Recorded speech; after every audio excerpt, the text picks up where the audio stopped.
Hi there, anatomy students.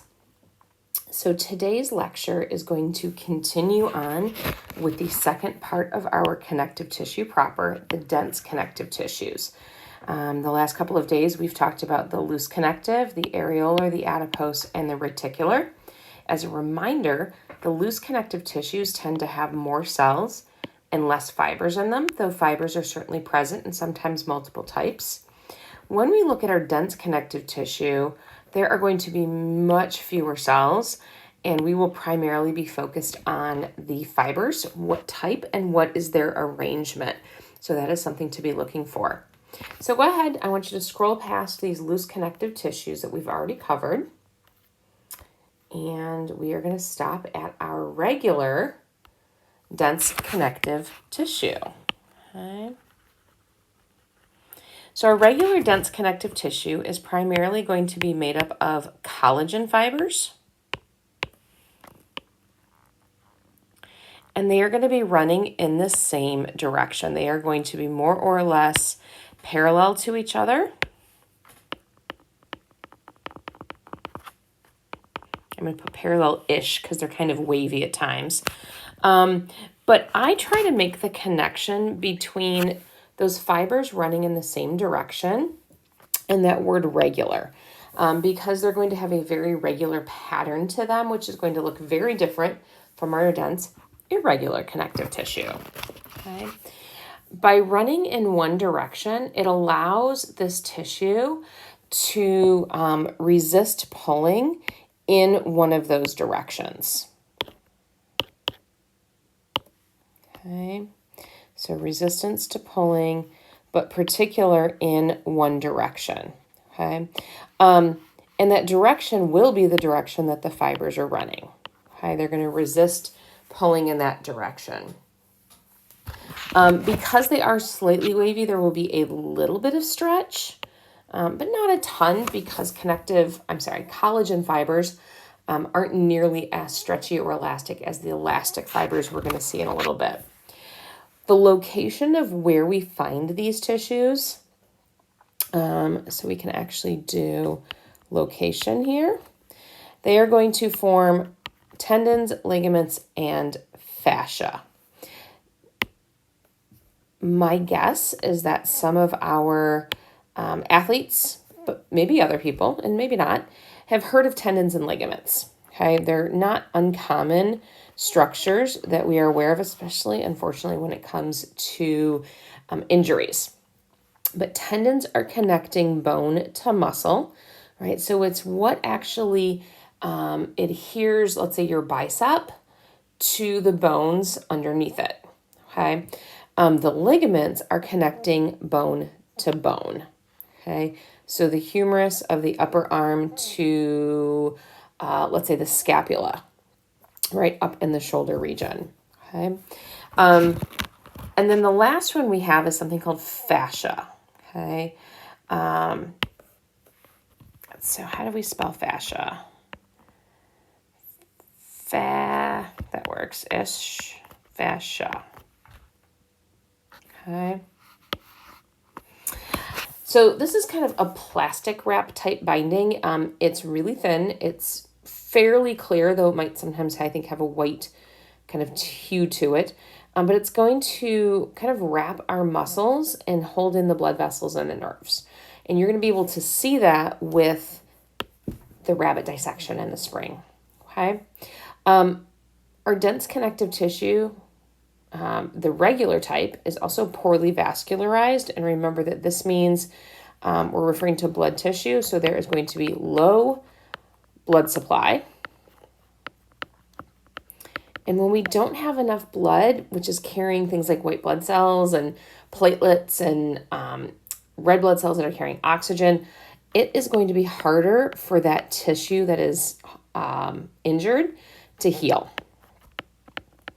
And so if you've had an unfortunate injury with a tendon or a ligament, you might have experienced that already. It's not the easiest thing. Not that it can't, but it's a bit difficult, okay, and sometimes requires surgery.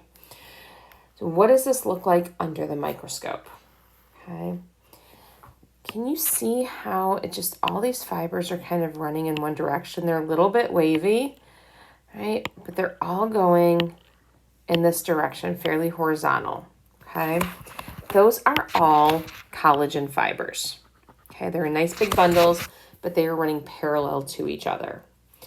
The only other thing that we have in here are the nuclei of fibroblasts. And remember, the fibroblasts are going to be the cells, right? So this dark area here, this dark area here, can't see those very well.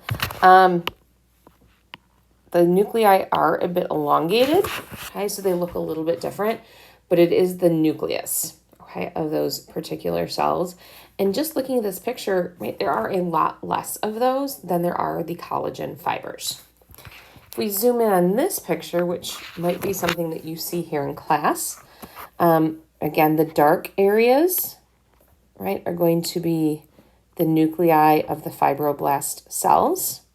And there's quite a few in here, but still not nearly as many as our collagen fibers, which are all of this lighter pink stuff, all running in the same direction. Okay. If we look at this picture of a shoulder joint, right, the humerus, right, of your upper arm is going to be this right here. So that's the bone in your upper arm. Okay. And this, it's kind of weird looking, but the structure that's kind of right over here forms the outline of the scapula. Okay. And so you may have heard that the humerus has a ball at the top of it. Okay. So this is part of the bone. The tendon here, it's in pink, is connecting the muscle. And I don't know if this is the bicep or the tricep. I think it's the bicep. But this is muscle. And the tendon is connecting this muscle to that bone, right, up there in the upper part of the humerus, the ball there, that's part of that joint. Okay. And then this red highlighted thing, that is your ligament. That is connecting the bone of the humerus with bone of the scapula. So it's connecting those two together so that they stay together, they don't fall apart. Obviously, kind of obvious there. Okay. So that is our regular dense connective tissue, or we can call it dense regular. Okay. Looking at our dense irregular or irregular dense connective tissue, this is going to have still bundles of collagen, but they're going to be running in different directions. Okay. They're going to be pretty thick and irregularly arranged. So imagine that they're going kind of all over the place. There's no great pattern to them. And what it allows us to do in terms of function is to resist tension from many directions. Okay.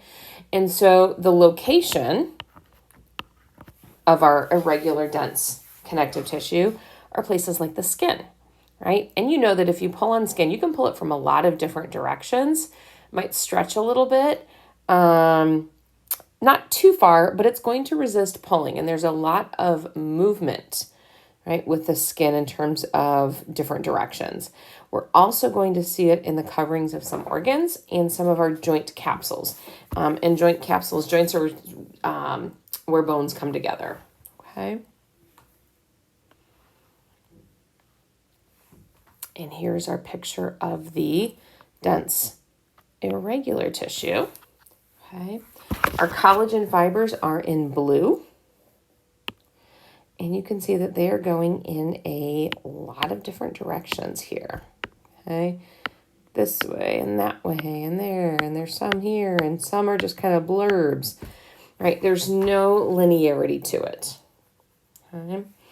Again, we have the nuclei of the fibroblasts, right? So those are the cells. And there's a couple, right? We have one here and one here, but there's not that many, especially when we compare to our fibers, okay? Those collagen fibers. Zooming in, let's look at this picture. This should look familiar to you, right? We've used one of these slides already with our epithelial tissue. So this tissue here, this is your stratified squamous.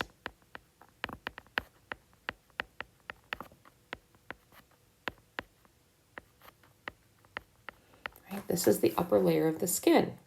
And we have the apical side up here, and we have the basal side and the basement membrane right there. And you should remember that the epithelial tissue is supported by connective tissue. So our connective tissue is all right here. And this is going to be our dense irregular. Right underneath that layer of skin. It's really the second layer of skin, okay, or the dermis area of the skin. We zoom in on that. All right. While we do have a little bit of some linearity right here and here, again, our fibers are going different directions, right? They're forming points. We've got little blurbs. There's some swirliness, okay? So our collagen fibers are very irregular in terms of their pattern. We do have a few small nuclei in here, the fibroblasts, right? But not very many compared to the amount of tissue. So the function, resists pull in one direction. The location, the dermis of the skin. And we can actually be more specific up here and say that that is the second layer of the skin, right, underneath the epithelial. We zoom back in on our shoulder joint that we looked at a minute ago. The fibrous joint capsule is where this ball and socket, the ball of the humerus and the socket of the scapula meet, right? And so that whole area is going to have some of this dense irregular tissue within it, okay? Think about how much movement you have in your shoulder, right? So it needs to resist pull in multiple directions. And our last type of dense connective tissue is elastic.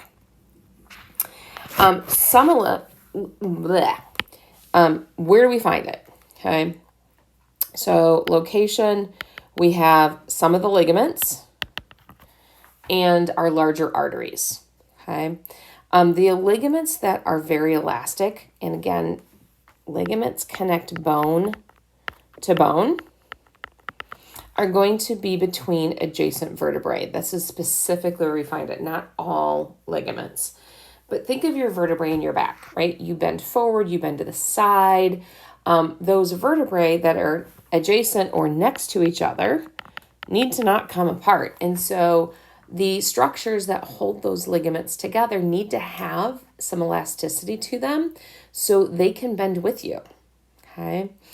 And then the arteries, larger ones around the heart. So when the blood is first coming out of the heart, it goes through our largest artery called the aorta.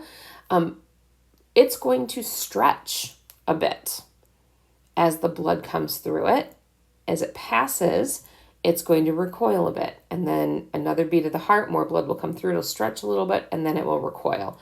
As the arteries get smaller and smaller and make their way into the capillaries, there is not as much blood flow. We don't need quite as much stretch, but our larger arteries definitely do.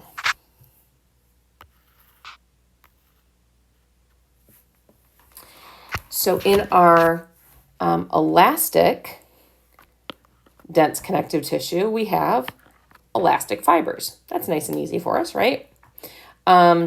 Function here with the elastic fibers, stretch and recoil. Recoil just means they go back to their original shape or size. So the elastic fibers are going to be the small black ones, small black lines. And these do have some regularity to them, right? They're definitely a little bit wavy, but they're all going in the same direction, right? That's helpful when we have something that is elasticy and that needs to stretch and then go back. And so that's kind of an important part of that. But they're much smaller than the collagen fibers, right? These are very tiny. They're not big and bundled together. And they're going to have a different typical stain to them, in this case, black. I don't even think we can see the cells that are in here because there's so much elastic fiber. This might be more representative of a slide you see in class. And so all of these little black fibers are elastic fibers, okay?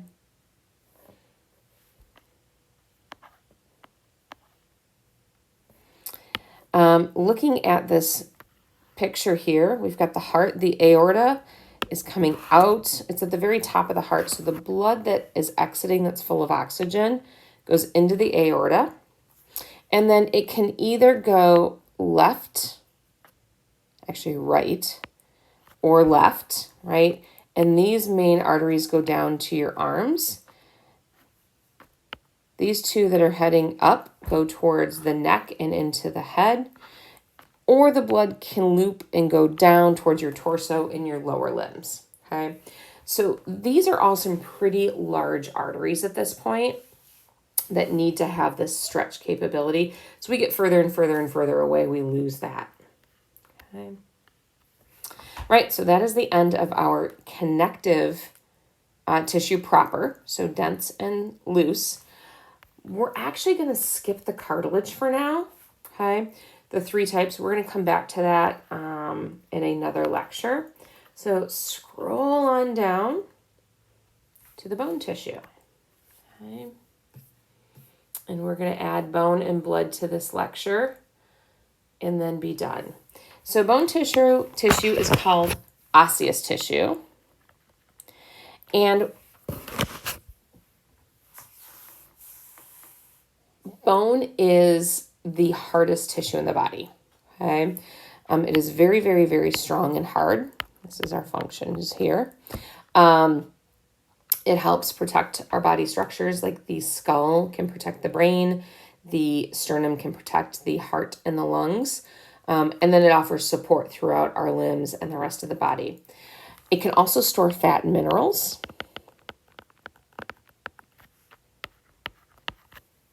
And it can produce blood cells in the cavities, okay? Most of the time we talk about red blood cells, but we can also get some white blood cells out of there, okay? It is going to be harder than cartilage. And we haven't talked about cartilage yet, but cartilage can be quite strong. But what bone has that cartilage doesn't is calcium, okay? And calcium is a mineral. It will be attached to your collagen fibers in that bone structure.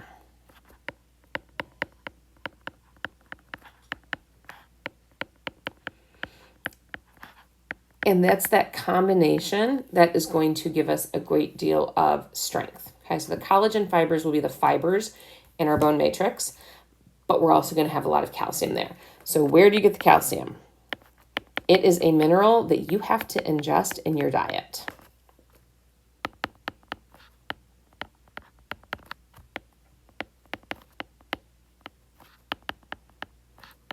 All right, drink your milk, build strong bones. Okay, it's one of the primary ways. It's not the only way. So you can take supplements for it. Citracal is something that I know that some elderly individuals and others who might be prone to brittle bones take to increase the amount of calcium in their body. And we'll learn when we get to the bone tissue specific chapter a little bit later this semester that as you age, those bones will start to become more brittle. It is harder to replace the cells. It's harder to replace the calcium. And so adding supplemental calcium as you age is something that a lot of individuals need to do to make sure that those bones stay really strong. And then bone tissue is very well supplied by blood vessels, meaning it is very vascular. okay? And so by being very vascular, your bones can heal pretty well, okay? Or they can heal easily, right? You might have a cast to hold the bone in place while it's healing, but healing bone is something that is pretty easy to do. And what's kind of cool is that the blood vessels are actually going to run through tunnels in that tissue.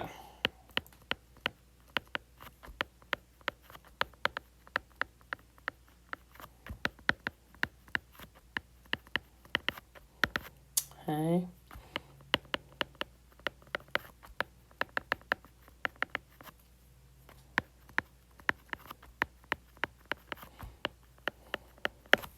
And we'll learn more about those blood vessels, how this process actually occurs, again, in our later unit. But the next picture is going to show you a great example of how this looks. So if you, in our first lab, our microscope kind of practice lab, some of you picked up the bone tissue slides. And the first thing that most of you thought was that this was a cell, and this dark area in the middle was the nucleus. Or maybe you thought this was the cell, okay? In the middle here, this dark area, this is actually going to be something we call the central canal.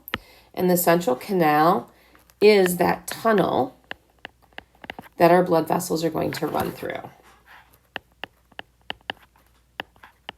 That is not a cell. It is not a nucleus. It is an open tunnel, okay? Now, it doesn't look like a tunnel right here because we are looking at a cross-section of this tissue. So take a look at this bone here. Okay, it looks like femur. If we make a cut across that bone like that, that is a transverse plane. That is the type of plane that we are looking at. And so we might be looking down on the bone once we have cut it open and literally split it in two, okay? So if you were to take your Apple Pencil, and you can't see me doing this right now, but you might see where I'm putting it here in the middle, my tip. If I'm putting my tip in the middle of this tunnel, the Apple Pencil is coming up out of my iPad at a perpendicular angle. And that is the direction that the tunnel would run through this bone tissue to supply blood to the cells that are surrounding it. Okay. All right. So if that big black spot isn't the cell, what might be? And the next guess, some of you might think, is that this is a cell, this little small dark area. Okay. And these are actually going to be called lacuna. Lacuna means little room. It's a space. And inside of that room or that space is where the cell is found. And that specific cell is called an osteocyte. Okay. So they're all over the place here, right? We've got some that are labeled here and here, but every single little dark spot is a lacuna, a little room that holds the cell, okay? So you can't actually see the cell, but we can infer that it's in there, okay? And the last thing that we need to look at are the lamella, okay? So in many of these, we can see the rings that are formed around that tunnel, okay?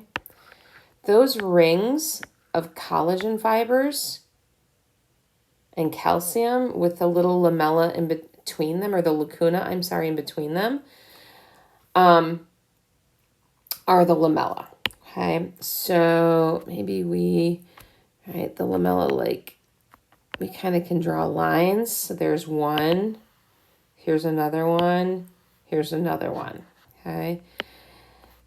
And the lamella is going to be laid down by those osteocytes, okay? So they lay down these fibers and minerals around themselves while they themselves hang out in this little room. Okay. And so the lamella we can actually refer to as rings of our bone. Okay.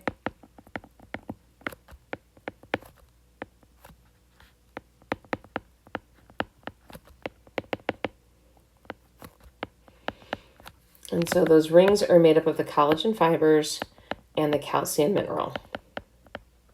Okay. So anything that's like beige here, that's all fibers and minerals. Okay.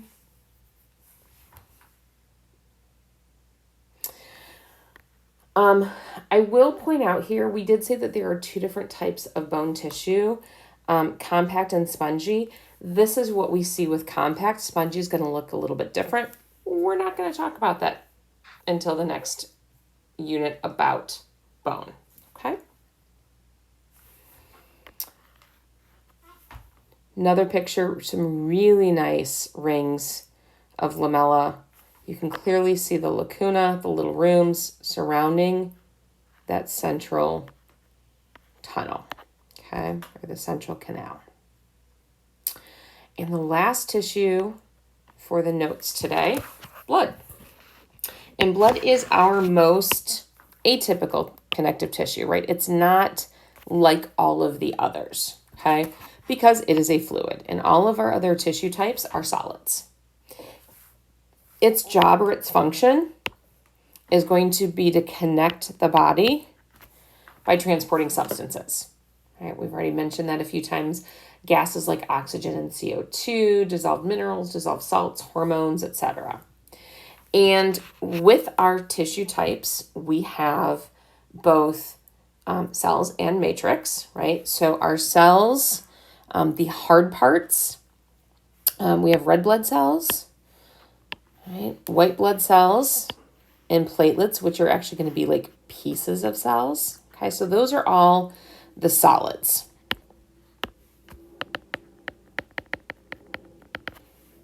Okay.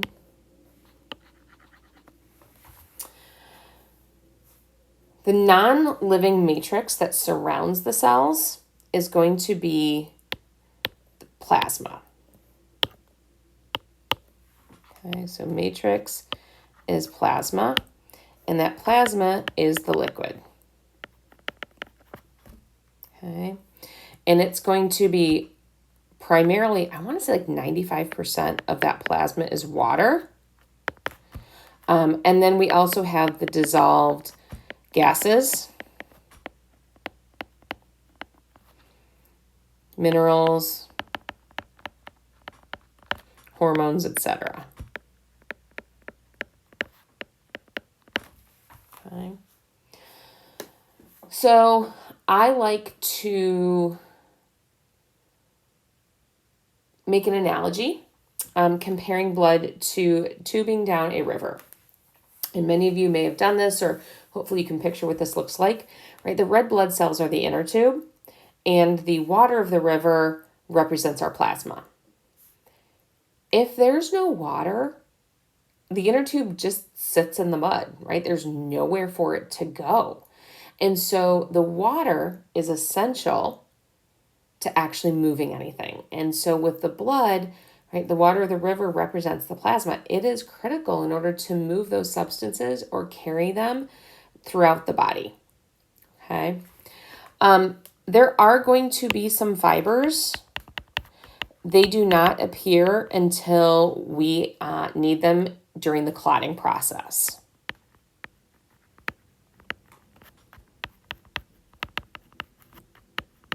So this is when you have some sort of injury that needs to heal. All right, in this process, ultimately, right, you might think of a scab, but clotting can happen inside the body even if you're not seeing an external scab. It's going to close up a blood vessel that has been damaged, okay, so that we don't lose blood, even on a very small scale. So there are fibers. We don't mention them by name here, but they do appear during that clotting process, okay? So last picture for today. Here's a slide that you saw in class if you looked at the blood. The largest amount of things that you see in here, there, which are kind of this light pink purple area, all of these, I don't like that color. All of these are red blood cells. Okay. And we'll put RBCs for short. Okay. These darker purple, larger structures, okay, these are going to be your white blood cells. Okay. And then there are some itty bitty tiny pieces in here. These guys, those are going to be the platelets. Okay. Everything else in white is your plasma. Okay.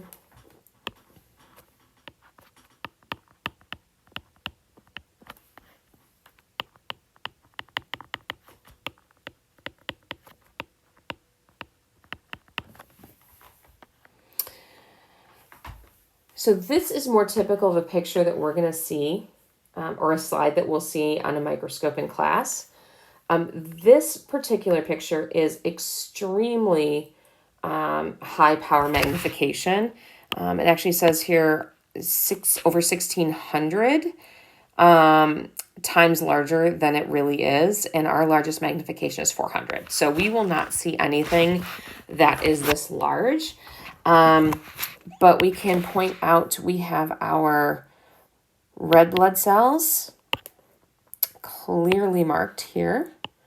Fancy name for them is erythrocytes. We'll learn that later. So these are the large pink ones. They almost look like a donut or an inner tube, right? They've got the darker pink area on the outside and a lighter white on the inside. It's not hollow, but it is thinner there. The really large purple structures are white blood cells, and you can see that these two things actually look different from each other, right? And that's because there are different types of white blood cells. The two that are pictured here, one's a lymphocyte, one's a neutrophil, so those are different.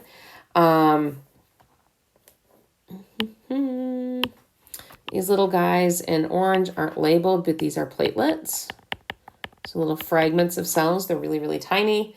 And then our plasma, right, which is the white space. Okay, that's our fluid. Okay. So where do we find blood? Our location within the blood vessels that travel throughout the entire body. Okay. And with that, we are done with the notes that I wanted to accomplish for today. And the next lecture we will have will be on the cartilage. Have a great day.